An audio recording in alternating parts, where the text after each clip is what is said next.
Many years after making his way to America from Odessa in the Soviet Ukraine, award-winning author and scholar Emil Draitser made a startling discovery. Every time he uttered the word Jewish, even in casual conversation, he lowered his voice. This behavior was a natural byproduct, he gradually realized, of growing up in the virulent anti-Semitism of Stalinist Soviet Union, when shush was the most frequent word he heard. Don't use your Jewish name in public.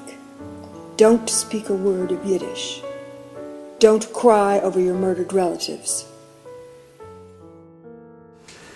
It is called Shush for one simple reason. At the time, anything that concerned things Jewish had to be hidden from the public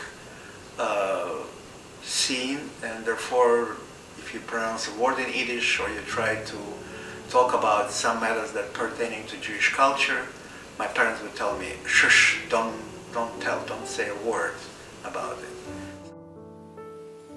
This compelling memoir conveys us back to Draitser's childhood and adolescence and provides a unique account of post-Holocaust life in Russia. We live side by side with young Draitser as he struggles to reconcile the harsh values of Soviet society with the values of his working-class Jewish family.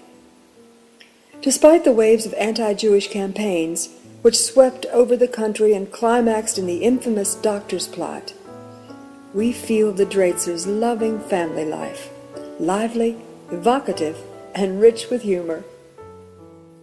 It's a more or less myth that Odessa is a capital of underground humor. It was in the Soviet Union, definitely. Because basically Odessa was always identified as a Jewish city.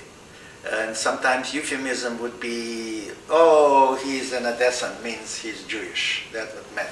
So many Jewish jokes Odessan jokes are basically Jewish jokes, and then they are all definitely helped to create a certain kind of a camaraderie, if you wish, by sharing jokes that pinpoint the same kind of circumstances that all Jews experienced in the Soviet time, help them to have enough courage to go through the time.